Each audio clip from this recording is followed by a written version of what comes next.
Hello everyone. तो आप सभी लोगों का स्वागत है क्वालिटी इन फैक्ट्स को। और आज की इस क्लास में हम लोग एक्सपेक्टेड क्वेश्चंस देखने वाले हैं और इसका ये पार्ट 9 रहने वाला है।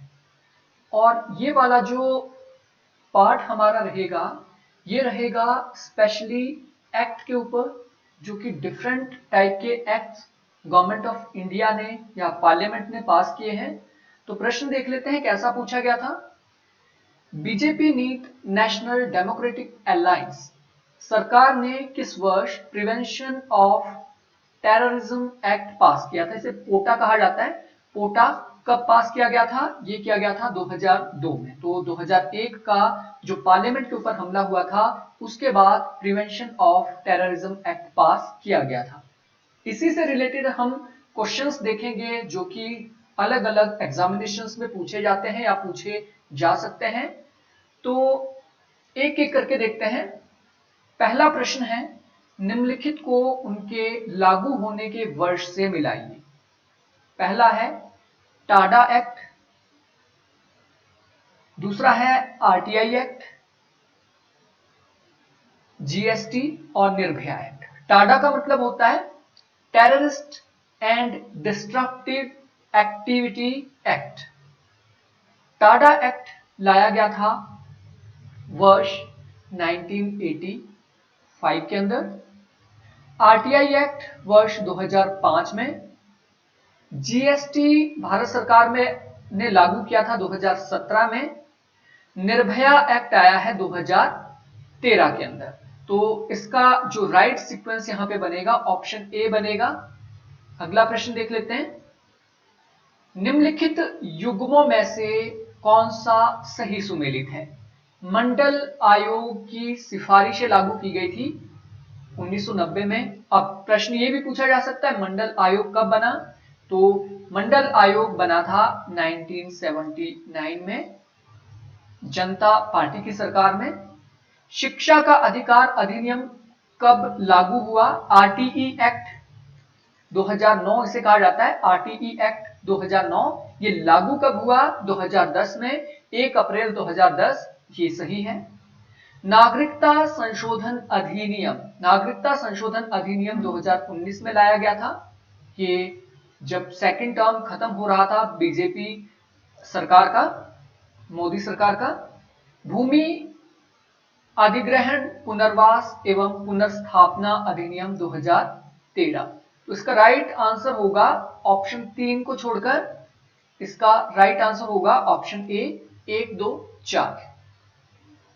अगला प्रश्न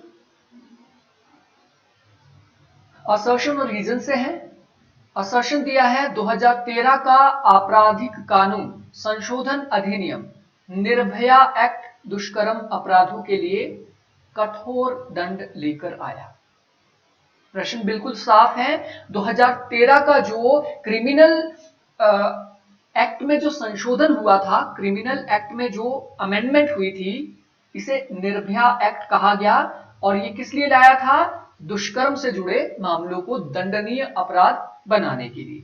रीजन दिया गया है ये अधिनियम 2012 के निर्भया कांड के बाद बने वर्मा समिति की सिफारिशों पर आधारित था। असर्शन भी ठीक है, बिल्कुल 2013 में ये निर्भया एक्ट लाया गया था। रीजन इसका क्या रहा? रीजन इसका रहा था निर्भया कांड और वर्मा समिति की सिफारिशों पे ये बना था। Option A is right answer. Next question, निम्नलिखित कानूनों और उनके विवाद का सही सुमेलन कीजिए। पोटा एक्ट अभी हम देख चुके हैं, पोटा एक्ट 2002 में लाया था। फार्म लॉज ये 3 कृषि कानून थे जिसके ऊपर किसानों को आपत्ति थी और ये तीनों कृषि कानून वापस ले दिए थे। CAA act 2019, land acquisition act 2013। तो अब यहां पे आपको बताना है कि विवाद किन कारण से हुआ था, क्या कारण थे जिसकी वजह से इन कानूनों को लेकर विवाद थे। कृषि सुधार और एमएसपी विवाद, तो ये फार्म लॉ से रिलेटेड है। नागरिकता में धर्म आधारित भेदभाव, ये किया गया था सीएए के अंदर।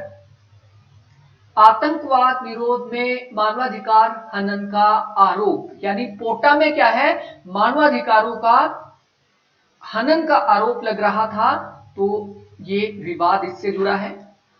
भूमि अधिग्रहण पर मुआवजा और पुनर्वास, ये था लैंड एक्विजिशन एक्ट से रिलेटेड विवाद। तो इसका सही क्रम आप यहां पे देख लीजिए, ए का 3 होगा, option A is right answer. आप आराम से मिला सकते इसको। अगला प्रश्न, जीएसटी 2017 को वन नेशन वन टैक्स की अवधारणा पर आधारित बताया। तो वस्तु और सेवा कर जीएसटी की जो बेसिक अवधारणा थी वो क्या थी? One nation one tax. बिल्कुल सही है। रीजन, जीएसटी लागू होने से सभी प्रत्यक्ष कर समाप्त कर दिए गए। प्रत्यक्ष कर क्या होते हैं? जैसे कि इनकम टैक्स आपका होता है, प्रत्यक्ष कर होता है, ठीक है। लेकिन जीएसटी किससे रिलेटेड है? ये है इनडायरेक्ट टैक्सेस से रिलेटेड। दैट्स मीन ये गलत है। जितने भी अप्रत्यक्ष कर थे वो सारे समाप्त किए गए थे, ना कि डायरेक्ट टैक्स। तो असर्शन ठीक है, रीजन गलत है। That's mean option C is right answer. अगला प्रश्न, निम्नलिखित को मिलाइए। टाडा एक्ट निरस्तीकरण। अब हमने देखा टाडा एक्ट कब लाया गया था? 1985 में लाया था। और टाडा एक्ट लाने के पीछे जो रीजन था, इंदिरा गांधी की हत्या कर दी गई थी। कब? 1984 के अंदर। उसके एक साल बाद आया था टाडा एक्ट, राजीव गांधी ने टाडा एक्ट लाया था। तो टाडा एक्ट लाया था 1985 में। टाडा एक्ट खत्म कब कर दिया गया था? उसके बिल्कुल 10 साल बाद 1995 में। कि terrorist and disruptive activity act था ये। पोटा एक्ट निरस्तीकरण, तो प्रिवेंशन ऑफ टेररिस्ट एक्टिविटी, ये हमने देखा था 2002 में लाया था। और इसे एग्जैक्टली 2 साल बाद खत्म कर दिया था, क्योंकि मानवाधिकारों का हनन इसके द्वारा किया जा रहा था। NIA act, national investigation agency act, ये कब लागू हुआ? 2008 में। और आरटीई एक्ट लागू, आरटीई एक्ट 2009 में बना था और 2010 में ये लागू हुआ। तो इसका सही सीक्वेंस ऑप्शन ए बनेगा। अगला प्रश्न, नागरिकता संशोधन अधिनियम 2019 को भारतीय संविधान की धर्मनिरपेक्षता की भावना के विरुद्ध माना गया। बिल्कुल, ये इसी को लेकर ये बड़े बड़े आंदोलन हुए थे, ठीक है, सीएए एक्ट को लेकर, क्योंकि ये धर्मनिरपेक्षता की भावना के खिलाफ था। रीजन क्या है? सीएए केवल अफगानिस्तान, पाकिस्तान और बांग्लादेश के मुस्लिम शरणार्थियों को नागरिकता प्रदान करता है। बहुत बिल्कुल सिंपल है। पाकिस्तान, बांग्लादेश और अफगानिस्तान के मुस्लिमों को नहीं, ये हिंदू, पारसी, सिख, जैन इत्यादि को नागरिकता देता है। मुस्लिमों को बिल्कुल भी नागरिकता नहीं देता है। ए ठीक है, आर गलत है। ऑप्शन सी इसका राइट आंसर होगा। तो यहां पे देख लीजिए, सीएए मुस्लिमों को नहीं बल्कि हिंदू, सिख, जैन, बौद्ध, ईसाई और पारसी, ये 6 समुदाय हैं, इन शरणार्थियों को नागरिकता देता है। किसको छोड़कर? मुस्लिमों को छोड़कर। तो यहां पे ये गलत था। अगला प्रश्न, डॉरी प्रोहिबिशन एक्ट 1961 को संसद में पारित होने की तारीख क्या है? डॉरी प्रोहिबिशन एक्ट ऐसा एक्ट है जिसके लिए जॉइंट सेशन हुआ। जॉइंट सेशन क्यों हुआ? क्योंकि दोनों सेशन में सहमति नहीं बनी थी। 20 मई 1961 को संसद में पारित हुआ था डॉरी प्रोहिबिशन एक्ट। और इसे मतलब लागू कब हुआ? लागू हुआ 1 जुलाई 1961 से पूरे भारत के अंदर, ठीक है। पारित कब हुआ? 20 मई 1961। लागू कब हुआ? 1 जुलाई 1961 को।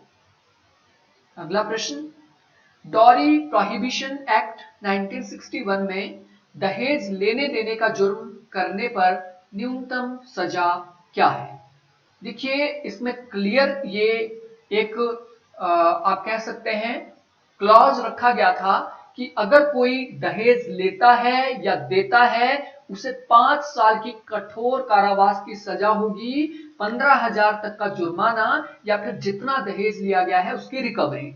इसी को लेकर दोनों सदनों के बीच सहमति नहीं बन रही थी, इसीलिए ज्वाइंट सेशन हुआ था। तो ऑप्शन इज राइट आंसर, 5 वर्ष, 15,000 या दहेज मूल्य जितना अधिक हो उतनी राशि का जुर्माना।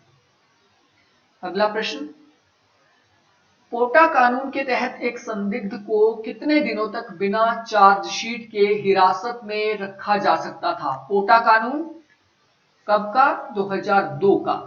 इसमें यह प्रावधान था कि 6 महीने तक किसी भी आदमी को बिना चार्जशीट दायर किए जेल में रखा जा सकता था, हिरासत में रखा जा सकता था, नजरबंद किया जा सकता था। और ये हमारे मानवाधिकारों के खिलाफ है, क्योंकि हमारे जो कॉन्स्टिट्यूशन है, कॉन्स्टिट्यूशन का जो आर्टिकल 20 है वो ये आर्टिकल 20 है और आर्टिकल 32 है। आर्टिकल 32 बंदी प्रत्यक्षीकरण की बात करता है, ठीक है। उसके अंदर क्लियरली ये बात की गई है कि कम से कम 24 घंटे या 48 घंटे के अंदर आपको हिरासत हाई कोर्ट में पेश करना होता है, चार्जशीट पेश करनी होती है। लेकिन इसमें ऐसा कोई प्रावधान नहीं था, ये इसमें बड़ा विवाद था। तो 2004 में इसी कारण इसे क्या कर दिया था? रद्द कर दिया था। तो राइट आंसर क्या है? Option C is right answer. अगला प्रश्न, पोटा को निरस्त करने के बाद उसके कई प्रावधान किस अधिनियम में शामिल किए गए? पोटा तो 2004 में खत्म हो गया, उसके बाद इसके जो प्रावधान थे वो किस में मर्ज कर दिए गए थे? ये था यूएपीए। यूएपीए का मतलब है unlawful activities prevention act, UAPA, ठीक है। तो पोटा के प्रावधान कहां पे चले गए? यूएपीए के अंदर। अगला क्वेश्चन, आतंकवाद और विघटनकारी गतिविधियों टाडा, अभी हमने देखा टाडा एक्ट अधिनियम पहली बार कब लागू हुआ था? तो कब हुआ था? 1985, हम देख चुके हैं। टाडा एक्ट कब लागू हुआ? 1985 में, इंदिरा गांधी की हत्या के 1 वर्ष के बाद। हिंदी में भी पूछा जा सकता है, आतंकवादी और विघटनकारी गतिविधियां, ये एक्ट कब लागू हुआ? तो टाडा डायरेक्ट नहीं पूछा गया, तो आपने इसको ध्यान रखना है। अगला प्रश्न, भूमि अधिग्रहण पुनर्वास एवं पुनर्स्थापन अधिनियम, लैंड एक्विजिशन एक्ट, LARR, कब लागू हुआ? लैंड एक्विजिशन एक्ट लागू हुआ वर्ष 2013 के अंदर। यूपीए गवर्नमेंट थी और उन्होंने लैंड एक्विजिशन, अब लैंड एक्विजिशन का मतलब क्या है? सरकार अगर किसी भूमि का अधिग्रहण कर रही है उसके बदले मुआवजे का प्रावधान होगा, कितना मुआवजा दिया जाएगा, किस प्रकार की लैंड का अधिग्रहण किया जाएगा, किस पर आपत्ति हो सकती है, वो सारी इस एक्ट के अंदर बताई गई है। Option C is right answer. Next question, NIA act राष्ट्रीय अन्वेषण अभिकरण अधिनियम कब लागू हुआ? एनआईए एक्ट कब लागू हुआ? वर्ष 2006 में, 2007 में, 2008 में या 2009 में? एनआईए एक्ट कब लागू हुआ? जस्ट हमने अभी देखा, मुंबई अटैक के तुरंत बाद, यानी वर्ष 2008 में NIA act, national investigation agency, ये लागू हुआ। अगला question, maintenance of internal security act संसद में कब पारित हुआ? Maintenance of internal security act, Misa act इसे कहा जाता है। और मीसा एक्ट का दुरुपयोग 1975 की इमरजेंसी के दौरान बहुत ज्यादा हुआ, यानी इंटरनल सिक्योरिटी को मेंटेन करने के लिए हम ये एक्ट ला रहे हैं। ये आया था 1971 के अंदर, ठीक है। कब आया था? 1971 के अंदर ये एक्ट आया था।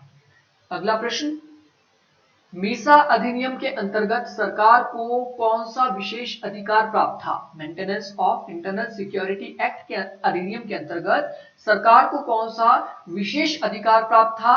बिना मुकदमे के व्यक्तियों को गिरफ्तार करके नजरबंद करने का अधिकार इसमें था, ठीक है। Option C is right answer. Assertion यहां पे है, मीसा 1971 को भारतीय लोकतंत्र में सबसे दमनकारी कानूनों में गिना जाता है। इसका रीजन क्या है? क्योंकि इस कानून ने कार्यपालिका को बिना मुकदमे के किसी भी नागरिक को लंबे समय तक हिरासत में रखने की शक्ति दी थी। ठीक है, बिना मुकदमे के। तो ऑप्शन ए इसका राइट आंसर होगा। ए और आर दोनों सही है, रीजन भी इसका बिल्कुल सही है।